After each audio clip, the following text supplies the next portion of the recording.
Hey guys, it's Christian from 7 Game Network, and well, we've got a little special one for you today because I have a very lovely man along to do a little interview with.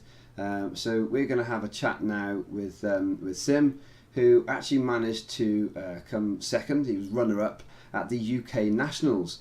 Sim, say hello. Hi Christian, thanks for having me on. Mate, it's really, really cool that you could join me. So much that I want to find out about how the tournament went for you, your prep and all that kind of stuff. But before we dig right into all of the deeper meaty stuff, why don't you just tell me about how you got into Destiny, or how you got into gaming in general? We'd love to find out.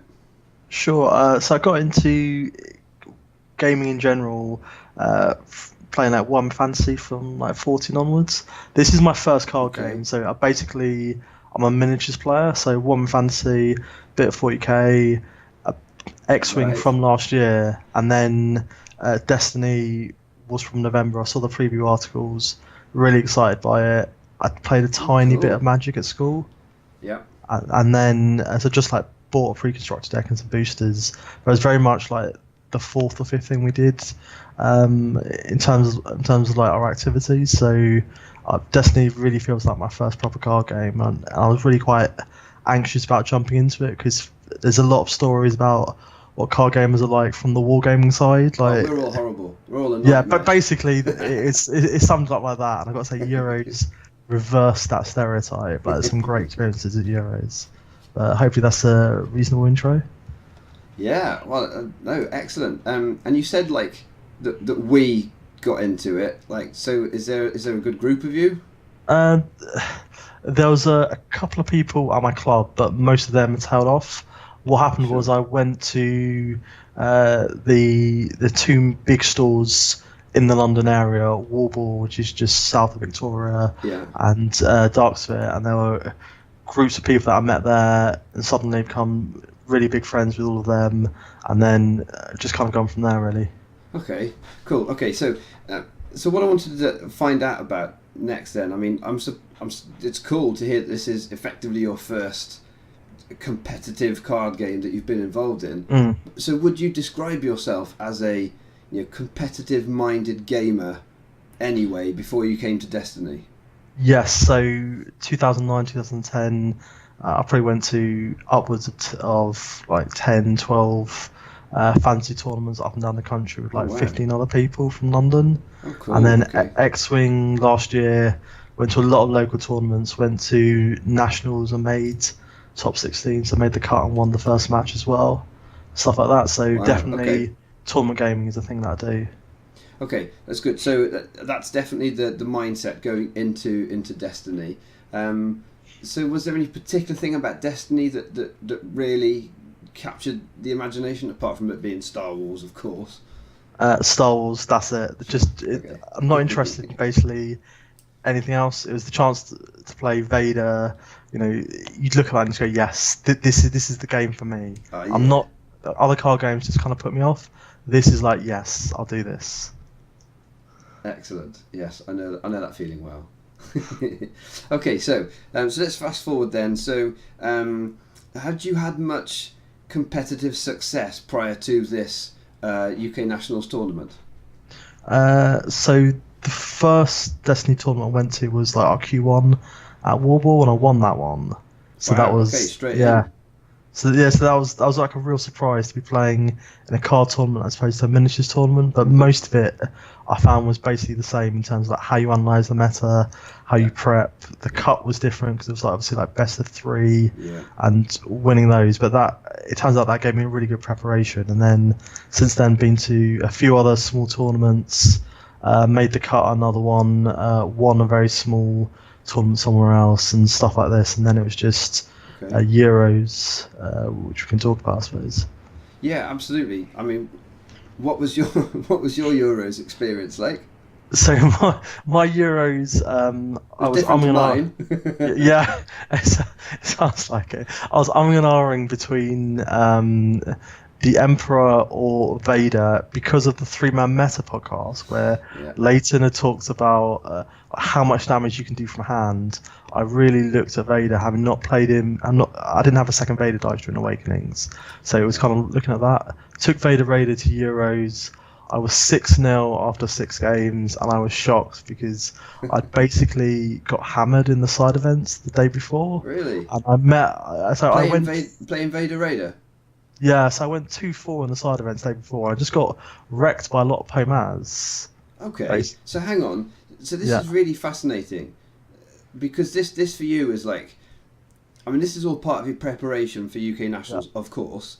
Yeah. How did you reconcile those two performances in your brain? You mean the side events and then the following day doing absolutely. I didn't understand it, and that's why I was shocked. Right, I did play several of the same people again, and it was like, I'm not quite maybe because I was so wary of what was happening, it meant that I was more aggressive. Because I'm naturally more of a control style player, and Vader Raider does not reward control. You want to be aggressive, you want to be doing as much damage in as quick a time as possible, and that made me probably more aggressive. Like there were times when I'd like Tusken Raider with Mind Probe, I claimed my opponent's battlefield to flip it into the special and just get out of there and just, we need to go first, we need to move, let's just go. Okay, so you feel like you played it quite differently the next day, or differently enough, because let's face it, Destiny is a game of margins, isn't it? And that's what probably made the difference for you then in your assessment. Possibly. I do think luck played a big factor. It might have just been luckier on the following day. I'm not claiming I did anything greatly different. It's just one of those things where I struggled to account for it, and I was worried going to Nationals that Euros was a fluke. Yeah, well, and of course playing something like Vader, it is one. I mean, I went into that very same tournament with Vader Raider, heavily prepped for it, knew all the matchups, but even then I still went into it like, should I be taking Pomaz? Because I know Vader Raider is going to have an amazing day if it rolls well. I mean, if it rolls well, I'm going to do well. As simple as that. But that's probably a wrong. In some ways, that's looking back on it, I was thinking that's possibly a wrong meta choice because it didn't roll well. It's with only a third damage. Exactly. You're subject to like problems, and that's the thing about Vader. And I was like, just yesterday I was playing Mace. And having the half your die being damage makes a difference. I play Grievous, half your die being damaged, just you increase that probability you're going to hit it, and you're doing what you want to do with that deck. And that's the issue with Vader slightly. Yes, and of course, with Vader as a character, you end up including just more sort of smoothing out of those results type cards. Force strike, bait and switch. Exactly.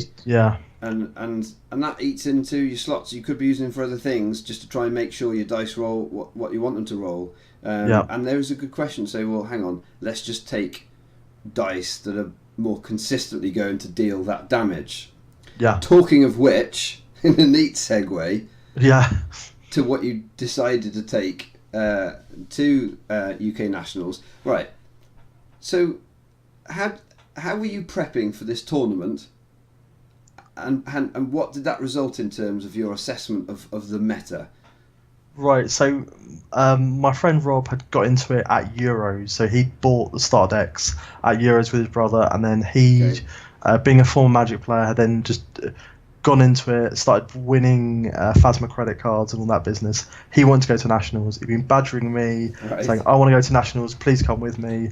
7 weeks out, I said yes. And straight away, my first thought was, what am I taking? Because the thing I love about Star Wars is the Sith. When it came to Euros and for Nationals, it's which blue villain deck am I taking? And it was, I don't like emo kids. I don't like the cost curve. There's not enough. You can't play the tricks. You can't play the Force Strikes, the Rise Again because you don't have any money. I've taken Vader to big tournaments. I've done it with him. And Emperor, I've been on at the start of Spirit and almost taken into Euros to go with Vader. I've been practicing heavily for Store Champs. and only taken into 1 out of 4 in the end because I bottled 1, and then Okay. 2 later on I did something else. And so it was like I really felt there was some unfinished business, and it was like that's why I'm taking him. And it's you also have to understand the other thing about me is I'm the sort of person when I put a Palp deck on the table, I do not see a deck of cards with a dice mechanic. I am playing the Emperor, and it's why I play so heavily blue villain, red Love villain, it. a bit of blue hero. I don't touch yellow hero at all because Han's a scummy scoundrel and I don't like him. Don't like Jabba. I just won't play them basically. Don't like Jabba. Oh, No, it's just I played these cards like 1 time and that's it. And I simply could not put myself through testing for 7 weeks playing a deck where I don't empathise and really love the character. Okay, And really cool. Love it. One of those people. So at the end of that, when you were like, okay, so Emperor is it? Yep. 7 weeks out, I went boom, taking the Emperor. Wow. Okay, so I changed my mind. That's really interesting. So did it feel like I've chosen something that is tier 2? If there's a running joke between Rob and myself, so I should stress, spoiler, Rob finished top 8. And so he was basically my testing partner, and he's won X-Wing Regional in London, which is like the hardest one to win. So he's a very, very good analytical person. Yeah. And former Magic player as well, so he knows what he's doing on that side. He was straight away saying, I'm not convinced. And the running joke between us was when I said to someone, what do you think? Someone say to me, what do you think of the Emperor? I'd say he's tier 1.5. He would interject and say, no, tier 2. and he was gently trying to tell me he thought the Emperor was a poor choice. Okay, I would go and practice against what were the top decks. So prior to Gen Con, it was FN Unkar, and try and make sure I could win that, and then go, yeah, I can take it. Post Gen Con, it was very clearly Rainbow, FN, and Pomaz, and I signed up to TTS after Gen Con and got on that, and a lot of testing against Rainbow. Really happy with that matchup, like the way I played it, and then Pomaz was just beautiful. Like just practice it, dark there, and it was just great. So I was convinced the tier 1 matchups were fantastic. Yes, it's the jankier matchups. Yeah, those rogue decks. Yeah, like anything, blue hero, vibra knife, action cheating, Milo's the force, damage spiking. That gives me fits. That's the worry. Okay, so now look, as a slight detour into actually going into the tournament, I just wanted to ask then, what's your opinion on just taking a deck that you really like, that you may acknowledge is tier 2, in terms of what most people would class it as, but absolutely playing the deck to death, knowing it really well, and being very confident with it, means that you can elevate that deck to what other people would see as being the tier 1 decks. Now, would you say that this is almost like a one-off experience, or do you genuinely think that Destiny can work like this? That's all. What you've described is almost what I do constantly, whether it be Warhammer, X-Wing, or now Destiny. I've always taken the 1.5 or the tier 2 deck, and it's something that, because I'm so loyal to what deck I play, or what army I play, or what squadron I play, I've got so many reps with it that, as far as I'm concerned, I'm bringing that to the table, and that's what elevates it. And I know the matchups inside out. You can almost feel against, say, you're playing a really difficult matchup, I need to be doing this because you played so many games with it. It's not that I played the Emperor for 7 weeks. I'd played him basically throughout all of Spirit Rebellion, and therefore I knew constantly how to play those matchups. And I played so many games, and that's what you bring to the table. Oh, love it! It's so good. It's really refreshing to hear from someone who's clearly had success with what he's choosing to play with, and I think what's really pleasing, I think, about this is I think this will be very encouraging for a lot of people who are listening to this and thinking, well, look, there are decks that I really like to play, but I know that they're tier 2, but I just don't want to play any of these tier 1 decks, and for them, I kind of think sometimes they'd be like, so that just puts me off playing competitive Destiny, and I think what I'm hearing you say is, look, take your tier 2. Know how to play against all of these tier 1 decks you're probably going to bump into, and just play it. You love it, so play it loads, And actually, if you're a solid player and you know your matchups and you can place them well, you can enjoy competitive Destiny at that top level too. Exactly. I mean, that kind of defeatist attitude is just. It's exactly the wrong thing. Like, it's not just Destiny, but like analysing how you play at tournaments at Destiny is the same as X-Wing and at Warhammer. It's basically you analyse the meta, you practice, you prep. It's exactly the same. Like, I've always taken that sort of thing, and there's plenty of other people who do the same. And you can always do well if you prep. And there are always the other people who take what is the very, very top tier, and it's just like a personal thing that you want to do. If you love your list, you love your deck, you love your squad, you love your army, you can always make it work. You can't be defeatist about it. Like, you can really, really do this. But the only thing is, you have to be ruthless in your testing. And if your testing says this is not working out, that's the point where you go, okay, I need to move on, or I'm just going to take this. I'm going to have fun. I'm going to be super relaxed about where I finish. Yeah. And that's the thing. That's the point we've got to be super ruthless about. Is if your testing says this is not working, then you find something else that you like, which is tier 2, tier 1.5, or you be honest and say, I'm going to a tournament. I'm gonna try and be 50-50 at my results. Love it. That's so good. Okay, so let's move to the actual UK Nationals tournament then. So getting in there and getting yourself set up and making sure you're getting there well rested and well fed and all that kind of stuff goes smoothly. So we went up mid Thursday afternoon. So we had plenty of time to wander around, had a nice meal, the two of us, which we then sent loads of pictures on WhatsApp to everyone else. Sounds very romantic. That was the joke, that we had a nice candlelit meal, and it just meant you're super relaxing. There were train problems on the Friday morning. There was a fire or something near Milton Keynes, which meant if we tried to get in on Friday morning very early, we probably wouldn't have made it because the entire West Coast line going up to Liverpool was closed. Oh, yes, I did hear that. Yeah. So definitely the right choice. Okay, so you get there, you turn up, you're all rested, you feel really confident with your deck. Right, here it is. Pairings for round 1 go up. Yeah. Let's go through the Swiss. How did it go for you? Right, so round 1 was not the start I was looking for. I played double Django, double New Phasma, and this is basically the reincarnation of Django Veers. Yeah. And I brought this as a side event deck, and I was playing it versus Rob in the hotel room the night before, and so I was really wary of this because I knew the damage output was strong. And essentially, all throughout Awakenings, when I played against Django Veers, I basically forgot the key rule, which is you always go for Django first, no matter what. Yeah. And I went for Phasma first, and therefore that meant Django was stellar in the endgame, and I lost. And it was basically, he did like a ton to me, but really early on, straight away put me on the back foot. But my experience brought it back, and then I had Phasma on 8 damage, so 2 health left, and I couldn't finish her off. And there was a key moment where I chose to save my resources instead of mind tricking, which would have saved me. And then it was like, I just missed out by like 1 or 2 damage on winning. Did you say mind trick?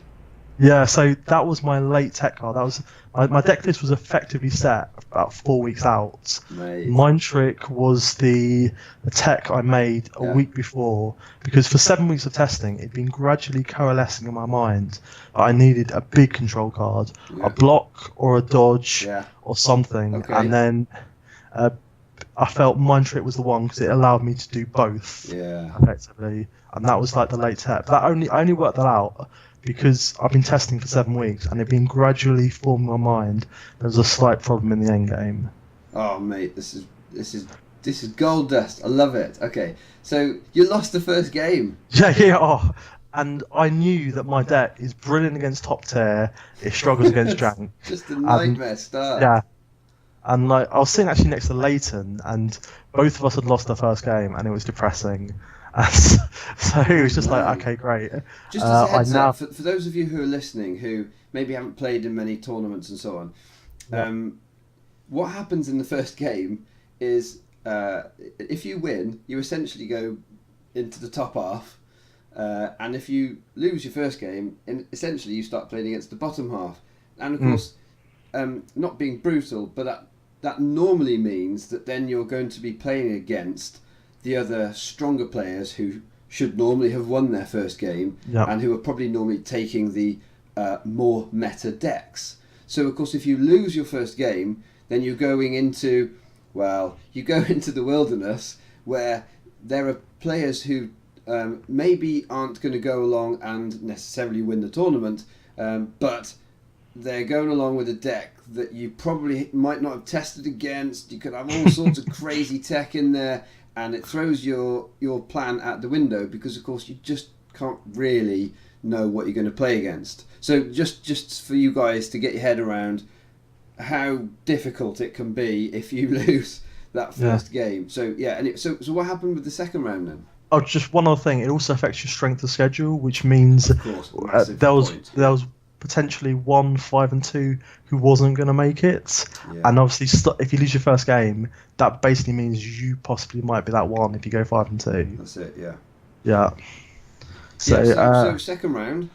Yep. I played a mirror match, so against the Emperor. This person, she was I felt she was less experienced than I was, and her deck had less control, which was massive. So it meant it was very, very comfortable. Like, I think round 3, she had maybe 10, 12 damage on her Emperor. I had 2 shields and full health. Oh, wow. Okay. Yeah, and then even with a Rise Again, I just no mercy to win. It was very, very comfortable. Okay. It was just, I just felt it was a slight lack of experience. Also, I had the control cards. Maybe she just didn't have them, or they weren't there when she was looking, when she needed them, basically. Pretty sure she only removed 1 of my dice over all that time. Ugh. Yeah, again, if you're a newer player and you're trying to put decks together and be competitive, the removal is so important. You've got to have it in there. Yeah. So that was 2. Round 3? Yeah. Round 3, I played Elite Awakenings Vader and one new Phasma. This is the leadership deck. Effectively, it's the one that everyone's kind of been talking about as soon as the new 2-person starter set dropped. Yeah. And this one, I genuinely can't remember too many details other than that it was tough. It's basically when both Rob and myself had looked at this just prior to going to Nationals, brought a deck, and both of us were unconvinced by it. I just felt it just didn't quite have enough. But there were so many. This was so popular as a deck. Yeah. So, and the big thing for me is you've got Vibro, so straight away, ignoring my shield, ignoring my Force Illusion, you've got the threat of Vader reactivating with leadership and price of failure, and that is worrying. It's terrifying. And he also had like good removal as well. There was a moment where I rolled double blank with the Emperor, and he just went feel your anger. Oh, man. So it was one of those games where it was fairly close, I think, but I just remember it being tough. Just being glad that I won, I think, was the overriding sentiment of that one. If you're going to do well, you're going to have those games, aren't you? Yeah. Right, okay, so on to the next one. Yeah, round 4. Right, this is the closest game in Swiss by a mile. This was Elite Original Ray, Padawan, and an Acolyte. Okay. This has everything that scares me. Yeah. It's so straight away, the Padawan took a lightsaber. He got a load of resources, which meant the Acolyte had a Luke saber. Ray turns up with a vibro knife, and it's like boom, boom, boom. Feel the pain of all this damage. Oh my, You also got a discard, which hit my Rise Again. And where I don't have shields and Force Illusions, where I basically got to doubt the vibro knife dice to get that off the table, reactivate the shields and the illusion, the Rise Again becomes so critical. So when you've only got access to 1, that becomes so difficult, and it really meant the decisions I made I really had to think about. So the Acolyte had a Luke's lightsaber, which is non-redeploy, so straight away that had to be the target. And then it was I wanted to kill Rey next, but you put a Force Illusion on her, which, because I wanted to get rid of the vibro knife, but as soon as he did that, I can't then no mercy her, so I had to go and kill the Padawan, which then reallocates the redeploy lightsaber.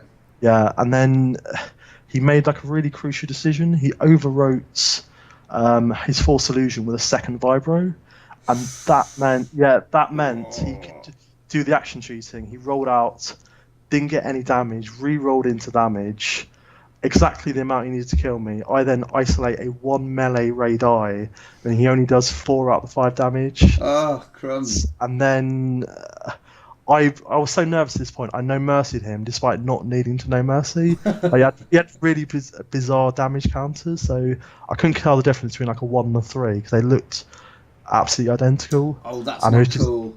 Yeah, oh, but it's just not cool. It's just there were very, very tiny numbers on it. Basically, they're like circles, and one's tiny bit bigger than the other. And it was like, but it just meant I just reached for no mercy.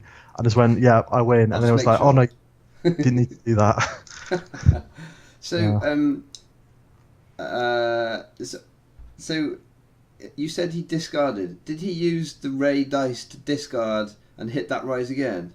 I'm pretty sure I doubted a die, and that turned into a discard. Oh no! It might have been me doubting the Vibronite die, sure, and that turned to discard. And I had like 4 cards in my hand, so I was well aware. I'd seen in my mind, I'd seen the discard hitting the rise again, and I'd looked at it and gone, you know what? I've got 4 cards. It's not going to happen, and then it did, and it was like, oh.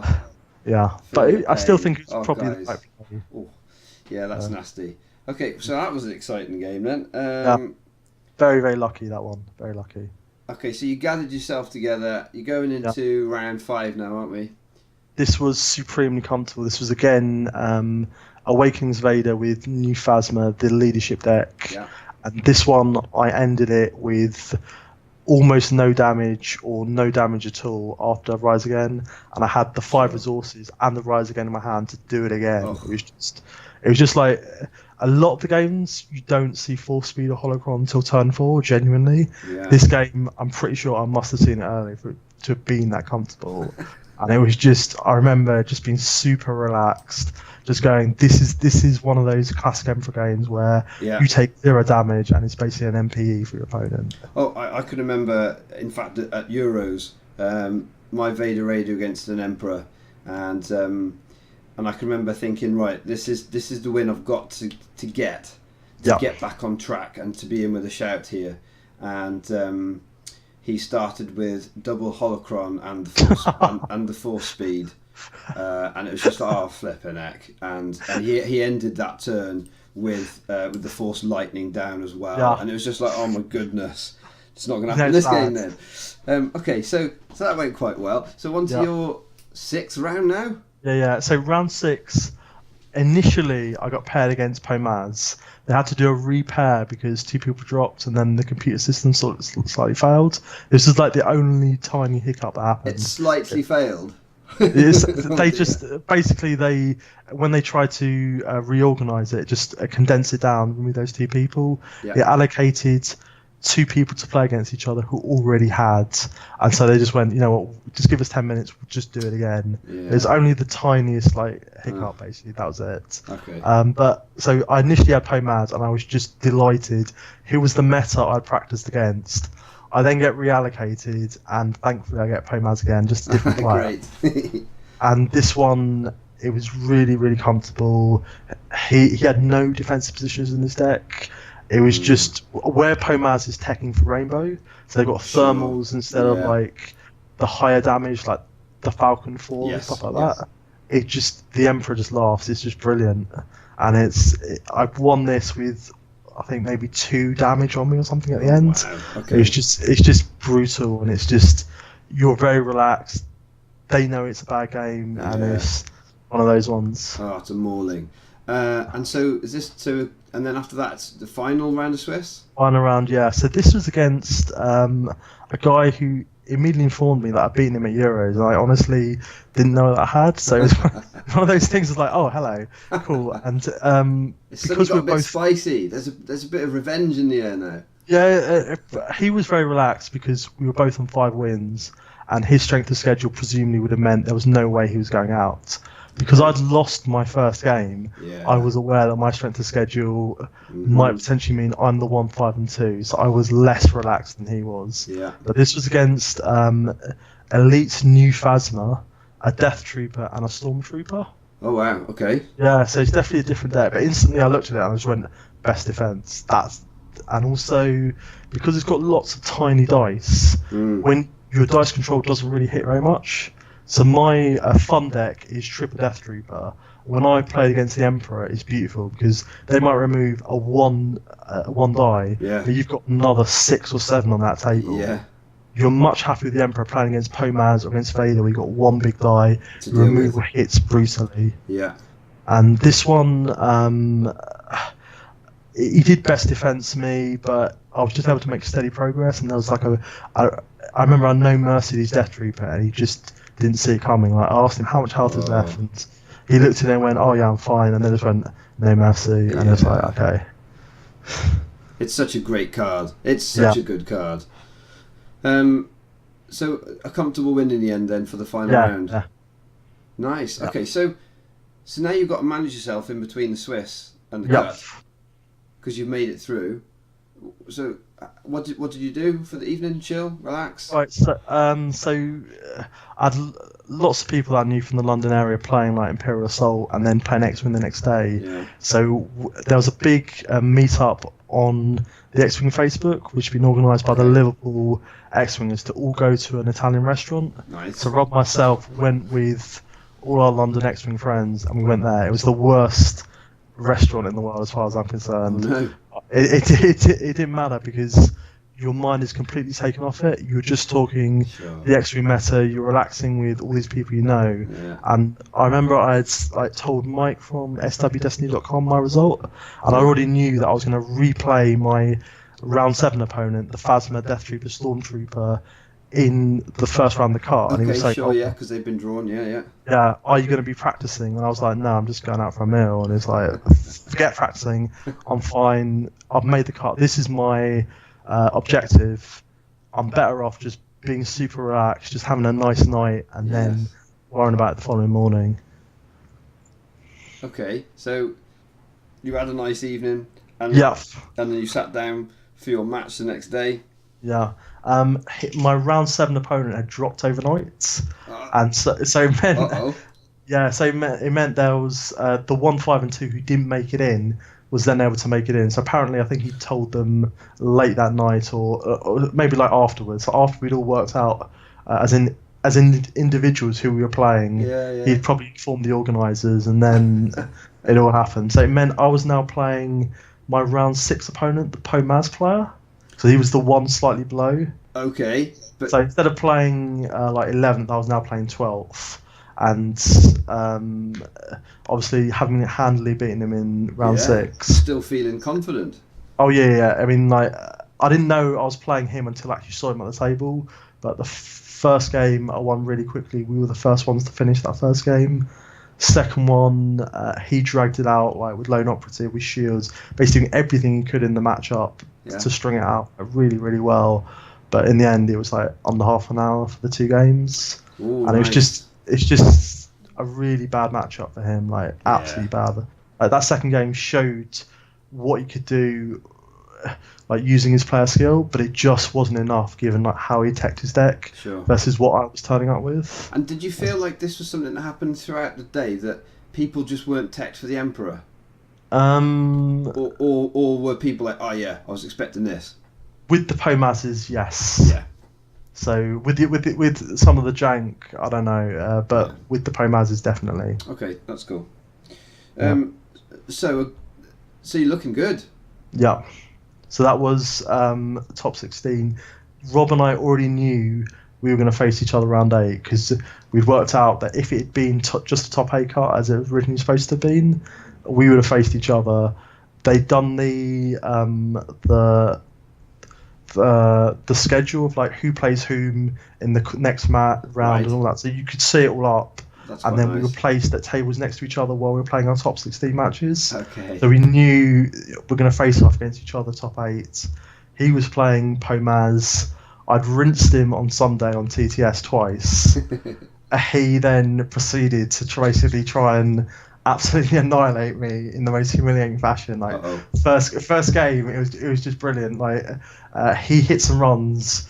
He does straight away post special and 2 damage. Activating Maz, just straight away resolve both dice. Maz rolls her 1 range, deals me that, so I'm now taking 7 because the special was a Falcon 4. And then he puts on a first turn Planetary Uprising, and thankfully by this time I'd resolved Emperor 2 Shields to stop me taking a full 9 out of 15 Oh first. my goodness. Yeah, this was just like absolutely brilliant. Like I could see him dumping his entire hand for the next 2 rounds. They're going, what's he doing? Why is he dumping his entire hand? And then it suddenly clicked. The second time he did it, he's looking for that second Planetary Uprising. Is it? Yeah, I have 4 health left. He puts down the second Planetary Uprising. I rejuvenate to push me up to 5. He rolls out Poe, gets double special. I then have to overconfidence both dice, get rid of one. The other one doesn't hit damage. Oh. He then re-rolls it, hits the 3 for 1. I then look at my hand for a full minute, and then I go, I don't want to do this. Doubt. He doesn't hit damage. He claims, deals me 4. I'm left on 1. I kill him. I win the first game. Oh my goodness. Yes. Second game was much more comfortable. I ended that one up on 2 health, 2 damage taken, like just full 13 health left. It was, but he didn't. He hit and ran first 2 turns, but he didn't get the gold rolls, which allow you to instantly Maz both dice. Yeah. So I can then just control them. Like he really strung that one out with shields, healing, and so on. But it's so important in those matches. You at one time I just force speeded, resolve an Emperor die, and then claim, leaving the other Emperor die there because I want the momentum. I want to switch off his dug-ins, his defensive position. Yeah. Also want to stop him using hyperspace jump as a defensive maneuver against me. So there are just certain things there that just made that game a lot more comfortable. But he almost got me in that first game. Like, so lucky. Wow. So, so you conquer that round. So that's top 8 done. Yep. So now we're down to the semis. Top 4. Yep. Who was your opponent for this? So this was David Payton, and he was running the leadership deck. So Elite, Awakenings Vader, 1 new Phasma. Yeah. And this one, the first 2 games were really difficult. As in, I was really impressed what he was doing, and he was using stuff like Dark Council in there. And Dark Council to me, it's like I like Dark Council, but I like it in a hipster, ironic way of, isn't this upgrade rubbish? I'm going to use it, and isn't it really fun that it's doing stuff and helping my deck out? He was using it genuinely, and he was, because Blue Villain lacks focus. He was giving Vader focus. So what he'd do is, like, he had 2 Dark Council up on Vader at one point, and he would just focus Vader into a 3, focus a Vibra Knife into a +2, boom, there's 5, straight through Force Illusion. It's cool. It's cool. And I was so impressed. I could see why his deck was better than all the other all the other leadership decks that I'd seen, and it was just solid player. Dave, I know him. He's very solid player. First game I must mention, he was winning comfortably. I was already in my mind thinking top 4 is a great finish, well done, like in my head. Yeah. And then I basically just rolled out with the Emperor, hit like 2 damage, and 2 on Force Lightning, and that's obviously 10. And then he tried to doubt. His doubt re-rolled back into 2 range on the Emperor, and I could just kill him. And it was like I won that from well behind. And I remember saying to him and to the judge that was like monitoring our table, because they had 1 judge on each table, that I had no right winning that game. I was well behind. He should have won that one. Second match, he won it comfortably, as he should have done that first game. So he really should have won the semi 2-0. Okay, so you just got that jammy roll that changed everything. Yeah, I mean, with the Emperor, how can I put it? I got best defense like by so many opponents over the course of the Friday and the Saturday. Yeah. The reason you take the Emperor and you accept you've only got 2 starting dice is because you've got the upside. The upside is when you do damage, it is horrendous. Yeah. So from my point of view, part of the reason I get best defense by just everyone and their mother is the fact that on the other side of things, when I roll well, I do a horrendous amount of damage. So it is kind of like swings and roundabouts. Yes, love it. Yeah, and then the third game, I finally saw like Force Speed and Holocron instead of like waiting like to turn 4 to see it, and then that was just very, very comfortable. It's basically I got to show that I actually could play rather than the semi-final. At the first 2 games, I was just getting beasted. Yeah. Yeah. So, you've made it Yep. to the final. Yep. So who are you playing? So I'm playing Danny from Three Man Meta, and he'd been cheering me on during my semi-final because he was playing the new Kylo, which obviously against a monocolor deck is just genius. Of course. Yeah, so he'd won his semi-final against Leighton 2-0, so he'd been able to sit back and watch my third game, and he was just cheering me on. We were joking that I might as well concede and all that sort of stuff, and you got a bit of scouting in. yeah, we played. He was actually sitting right next to me, actually on my side of the table. So yeah, I presume so. I kind of didn't notice. I was too busy playing my game. Absolutely. But in this one, I tested against New Kylo on the Monday. This now being the Saturday, and I'd known that it was basically a hard counter. So as far as I'm concerned, super relaxed. I've lost. Just chill. Don't worry about it. Yeah. And what happened is Danny kept hitting doubts in my hand. Oh, really? So often, it got ridiculous. Like how there's actually like if you look on UK Facebook, there's a couple of like comments and replies by like the judge and so on, talking about doubts and just taking the mickey slightly. How often he hit doubt, and like that meant the first game was fairly close, but he won it. Second game, I won against a new Kylo with a monocolor deck, and that's because he again kept hitting doubt. What was the play? What was the role? What was the thing that managed to win that game for you then? So he is obviously new Kylo and FN, and he was doing the standard FN stuff. Yeah. What happened is I no mercied a 3-for-1 mind probe, so I spent 3 resources to shred my hand to kill Kylo, and I can remember the gasp from like the crowd. Because up until then, I hadn't noticed that there were lots of people around us, and that was the reaction. And then it was suddenly there's FN only on like a tiny bit of health. Danny then had to when I immediately played the battlefield, roll out next turn, tons of damage. Danny basically just threw his entire hand into the discard pile apart from one card and said, "I need to roll the 3-for-1 on Phasma's Blaster to do you three damage to kill you, otherwise you win." Yeah. He rolled it. Using the FN overwrite ability, got a blank, I win, and that was it. Hey. So there's like a big finish to that second game. That's really cool. So it is hanging in the balance, and you're like, hang on, am I in with a chance here? Well, of course you're in with a chance. Yeah. The third game, it was very, very comfortable for him, as in I didn't get any doubt into my opening hand, and that meant he hits me every time. I strung it out using the healing and all the business. And basically that third game is what it should have been. Yeah, the first two are what happens if he keeps picking doubt out of my hand. And like I was trying to delete the cards out of my hand to try and increase the odds that he was going to hit doubt. Yeah. But it was still like fairly lucky, and that's basically what brought those 2 first games into it being fairly close. Yeah. Like he almost winning one and then winning the second one. The third game is what it should have been, and that was comfortable for him. But it took quite a long time, but it was definitely comfortable for him. Love it. Oh, so cool. So you're quite pleased with yourself then, I take it? Yeah, I'm very pleased. Oh, amazing. So if you had to pick out like an MVP card... Yep. It would be it basically be Rise Again, because it's just a great card, and the amount of times I didn't see Holocron or Force Speed till like turn 4 was unbelievable. Like it was very much the majority of the time it happened. And with Rise Again, you dump an upgrade out of your hand for like a reroll or something deliberately to then rise it again later, and that's what pulls you into and having upgrades, and then you start doing your stuff. And so that's the big card. But I also think Mind Trick as a late tech was really good as well. There are so many times when I was just able to go on Mind Trick and then delete a load of dice, and that meant I was in a much better position. And it just staved me off from those big turns where your opponent has like 5 dice and they're all showing damage. Yeah, it's one of those cards that it probably is underplayed, quite frankly, because of course it can be blowout's not quite the right word, but it really turns around, doesn't it? Yep.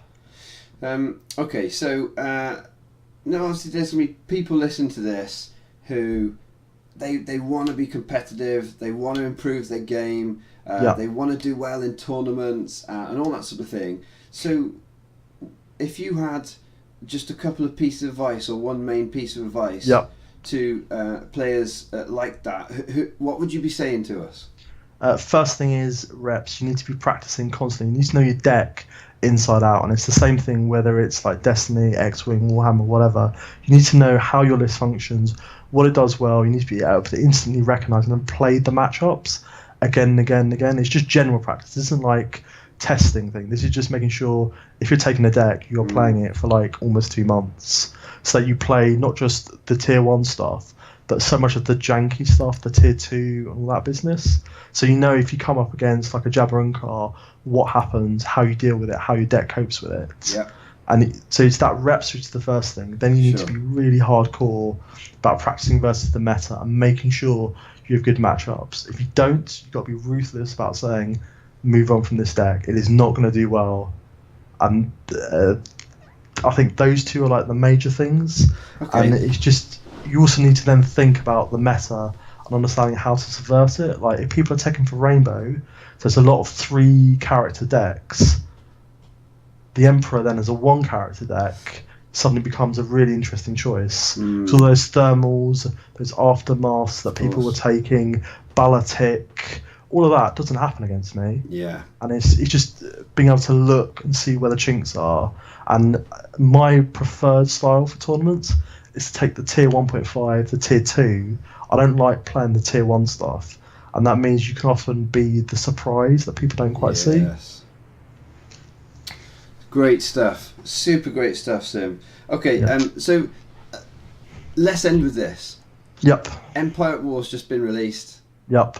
Everyone's frothing at the mouth, super excited. I haven't met a single person, certainly nobody in my meta, who is like, oh, this set's a bit crap. I'm disappointed. There seems to be a lot more positivity around it than there was around Spirit Rebellion released. Like, have you got any hot picks? Or, you know, I'm loving playing with this and I think it's quite good. Or just, and what's your take on EAW so far? Right, so just for the listeners, the viewers, EAW dropped on Thursday. This is now Saturday, so we basically had one night with it, effectively. I played Hux because I am really... I like Hux as a character. The card is rubbish, I'm not blind, I'm aware the card is rubbish, but it was great. I could do stuff which I never did before, which is I could play vehicles. I normally play really standard damage characters. This was like really janky support stuff and it was cool. I would suggest looking at that if you want to have the EAW experience, which is putting the vehicles into play, using the supports, using some of the cool cards. Hux might be the choice for you. Mace I played as well, very conventional, very standard. I've seen the hero decks come off, the hero deck, sorry, and all that sort of stuff. Like, definitely go with the vehicles. Definitely this first month is the time to go and believe in EAW. Right, the meta will form and we'll all get a Thrawn on card. Okay, just let that happen month 2, month 3, month 1. Believe in the vehicles, believe in the support. Go and do it and just have fun, because this is what month 1 is about. Yeah, no, you're so right. I really would encourage everybody, just make all your fun decks. Yeah. Explore this meta. I mean, actually, and you know, you're talking about the Hux deck.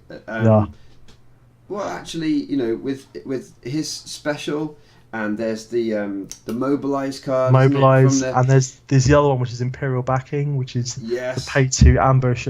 Those two. I mean, I had like my first game. I had TIE Fighter, ATDP out like really early on, and I was straight away putting this all up on WhatsApp, just taking pictures because I was so happy. I was going to use TIE Fighters, and a full First Order themed deck, Hux, Phasma, and a Stormtrooper, the First Order Stormtrooper. And it's like, hang on, this is what Star Wars is about, full theme, and I'm crushing the Might of the Empire. It's great. Might of the First Order, sorry. Anyway, and so and I guess, sort of alluding to what you said earlier on about picking a deck and just playing lots with it. Hux will get thrown on cards, and no. I feel like this is that time when you try a load of different decks and see, like, is there one that you play 10 matches with and win 8 games and you're like, there could be something in this. the Inquisitor, I saw someone play against me in that like a mini Friday night tournament with the Inquisitor and Seventh Sister, and he built a load of cards like Force Choke, Force Push, Manipulate, that weird meditation support, which all was turning my dice to blanks, and he had the Inquisitor's special sitting there to delete me, and it was like, oh my word, the amount of synergy in this deck. I'm playing that on Monday. Straight away. I don't like Blue Hero that much, so I just took Mace because this is what I got from the boxes, and it's like, try it out. But I traded aggressively to get myself 2 Inquisitor, a single 7th Sister, 3 legendaries. I'm doing that on Monday, and I really want to explore that, all the synergies. I can see in my mind how that's going to work, and it could be so good. And you're a Sith man as well, of course. Oh, 100%. A man after my own heart. My Holocron dice are severely scoffed, like really bad. Oh, bad. They're very bad. Listen, it's been really, really cool to chat with you, Sim. Thank you so much for doing this. I mean, it's been a real pleasure having you on, bud. Thanks very much for inviting me. I'm really honoured, actually. Thanks, mate. Honestly, and you've had some really nice insights. Some really, what you were saying about picking a deck and just playing lots with it and elevating it essentially through reps and knowing it really well is really refreshing and really encouraging to hear. Especially when it's not just theory.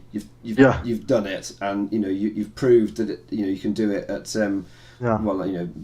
the highest sort of level of competition that we've got in the country. So love it. Sure. I'm gonna put just one slight caveat to that, which is that Rob, my mate, he went top 8, and the guy I travelled with, he does the exact opposite, which is what is the top tier deck, play that. Just so people are aware, both approaches are equally valid and are equally strong. If you're going to take my approach, play hard, practice. Yeah, absolutely. And again, this is part of the fun and the excitement of these sorts of games. There's different ways up the mountain, isn't there? So so it's just great to hear of another way that has worked. Sure. Yeah. So guys. So this has been Christian and Sim from 7 Gamer Network. Sim is actually one of our patrons. So hey, if you want to join in the Patreon community and get chatting with us in the 7 Gamer Network channels, then you're super welcome. Did you want to say any last thing, Sim? Just thanks for having me, and I love your content. Keep it up. Oh, bless you, mate.